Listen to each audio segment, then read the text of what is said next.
Alright, what is going on, guys? So today, as you can tell by the title, we're going to be going over how delusional Sean O'Malley and his posse are about him winning, quote-unquote winning. He won at UFC 306. Now, as you can see, he's really excited to win right here by this freeze frame. Actually, what you can't see is his buddy jerking him off.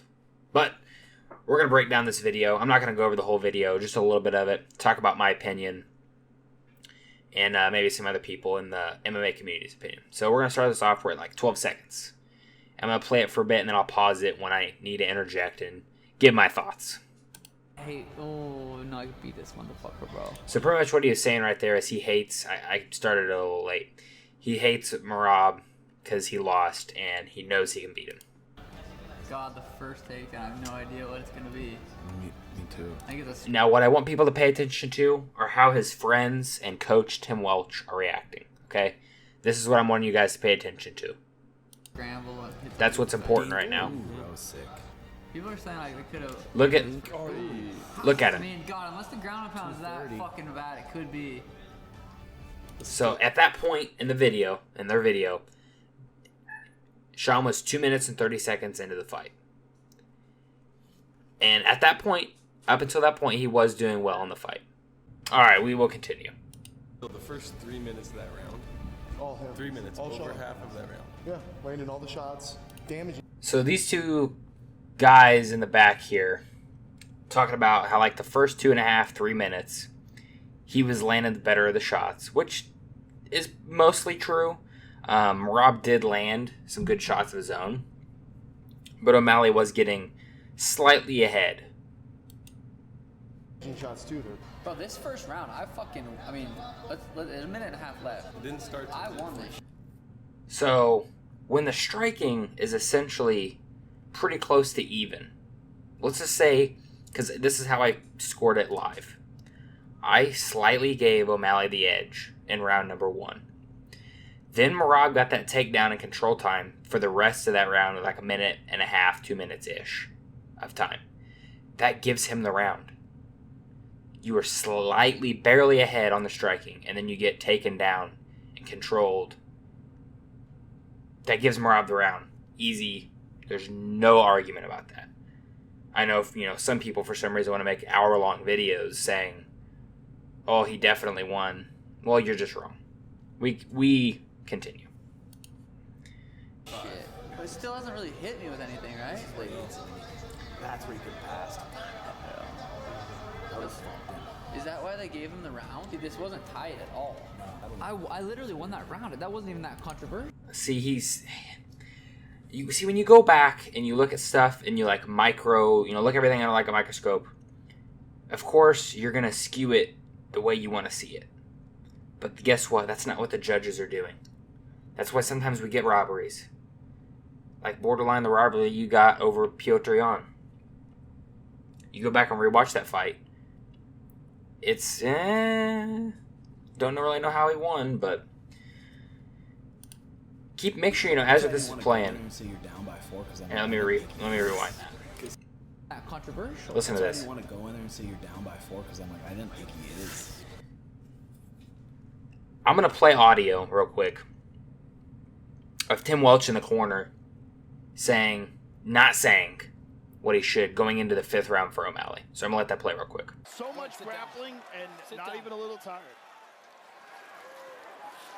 You're gonna have to dig deep. Dig deep, buddy. We're almost done with this. Dig deep. Big breath. Big breath. Big breath. Hey, we're gonna take our time with our feet, and I want you to load up on a punch and bring your knee right behind it. Almost load up on it and bring your knee right behind it. Okay, take a breath. Take a breath. Take first couple minutes to dance on him. Keep shooting him to his chest. Keep shooting the twos to his chest. When the time writes, big shot, knee right behind it. Just breathe, breathe, breathe. 5 minutes. We gotta dig deep here. You're a warrior. Let's go. Up on your feet. Let's go. 5 minutes, bud. 5 minutes. Let's find the knee up the middle. So like he just said there, I didn't want to tell you were down by 4 going into the 5th because I didn't think you were. But, with a fight of that importance for him, those rounds, so the 2 and 4, you cannot argue at all. Those are Merab's rounds. Round 3, I scored for Merab, but 2 of the judges gave it to O'Malley. The only scorecard that I see as legit is, I can't remember who it was, but they scored rounds 1 through 4 for Merab and round 5 for O'Malley. Now, when I watched it live, I scored every round for Merab. Upon rewatch, I did score the 5th round for O'Malley, based on damage with those kicks he did. But, dude, his coach is just trying to cover his ass, essentially, for not trying to tell him, like, hey, man, you're getting ready to lose. Like, everyone thought that he lost when it was live happening. Tell him that. Like, you're going to lose. You got to throw. You got to do something. Because most of the fight, O'Malley really wasn't doing much. He wasn't throwing that many strikes. He was just trying to find that one shot. But when you're getting ready to lose, you kind of have to throw that out the window. Okay, so they're counting those? Yeah, they do. Still So, this guy, dude, when you have someone down and you're on top of them and you're throwing shots, you're scoring. You're in control of the position. Every one of those shots might not be the most damaging shot ever, but you're still scoring. You're scoring. That's how it works. Shit. Oh, it's so frustrating. Here, and then Herb, watching Herb step in. Hey, Now, stopping it. Aljo was about to get out of the cage. so that, which I might make a video on that what happened, that whole thing was ridiculous. So, if you didn't watch, Merab had O'Malley in that guillotine against the fence, kissing his neck, and Herb tells him to stop that. Now, I'm assuming Merab thinks he means stop, because that was within the last 10 seconds of the round. So he's getting off of him like the round is over. Like, he thinks the round is over. And then Sean tries to go and hit him and knock him out. And really, he hit him in the back of the head, which is an illegal strike. And I'm pretty sure he just says he wished he knocked him out there. Oh, he was flared up. All right, round 3. Never mind. 1-1 going into the 3rd. No bias. He is delusional. I want to text Joe after this fight. If I think I won 1, 3, and 5, I want to text Joe and say, go back, watch that. I literally don't I'm assuming he's talking about Joe Rogan. Any of this. Body shot. Ooh. Beautiful, beautiful. Good job, good job. Oh, he could have tripped. This is firing me back up. Me too. It's already way different than I was expecting it. Just Yeah. from what I've been hearing. People. We continue. Dude, this round is closer than the first. Yes. So right now he's talking about the 3rd round. Another good one. And you got these 2 guys in the background pumping him up, making him think, oh yeah, you're winning, you're doing good, Fuck, dude. including his coach. Bink, another one. Smash. That could have been the end, bro. If he took a bad shot there, that's the end of the match. Dude, it's like they're just feeding into his delusion. Like, at first, when he came out, did his podcast, is like, yeah, I lost. It is what it is. You know, I'll come back stronger. That was a better approach than pretending like you won, even though you clearly lost. Where he almost walked him into that. Like, ooh, his life flashed before his eyes right there. I'll start picking it up, feeling it. You can't say this shit ain't competitive. Bro, what is this? I mean, the It was- narrative is crazy. It was a pretty non-competitive fight. The 5th round was competitive. Other than that, Merab won every single round. You can't convince me otherwise.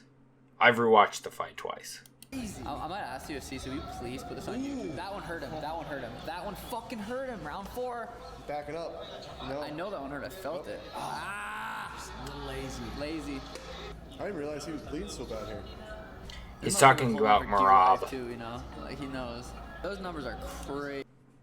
Yeah, the top numbers would be O'Malley's significant strikes, and the bottom numbers would be Merab's significant strikes. As you can see, you know, if you're going to go by these stats, O'Malley barely threw any strikes. The first 4 rounds. Count this. I know. This is what I was getting shit for. And I'm not saying we're almost done with this. Like, hey, this fight's almost over. The corner advice that you give to someone. It's almost over, sweetie. Don't worry. Shug, it's almost over. Like, really, man? That's the best advice you have for him in a fight where he's down 4 rounds? I mean, I know 2 judges gave him round 3 and 5, but, you know, pretty much the whole world thought he was down 4 rounds outside of those 2 judges. That's why I'm getting a lot of shit for saying that. No, they want you to say, pull your shit out of the fire. Yeah, I just copied it. Had Sean knocked him out, Tim, they wouldn't even be talking about it. I know the haters are just gonna comment what they want, but if someone rewatches this with judging in mind, this is a fucking close fight. 2-2. So I rewatched this fight twice. I still judge it 1 through 4 for Merab in the 5th round for O'Malley.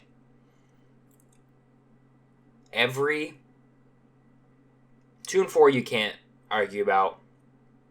There's no way he won 1. 3 is I guess the closest thing to a round you could give him. But look, he just needs to take his loss and move on. He's not going to get anything back.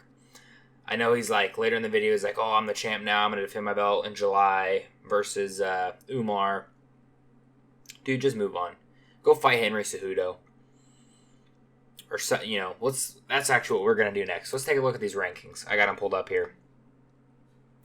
So next for the belt, even though I think it should probably be Davidson Figueiredo, they're probably going to do Umar Nurmagomedov. Force Merab into a quick turnaround so that he'll lose the belt because they don't like him.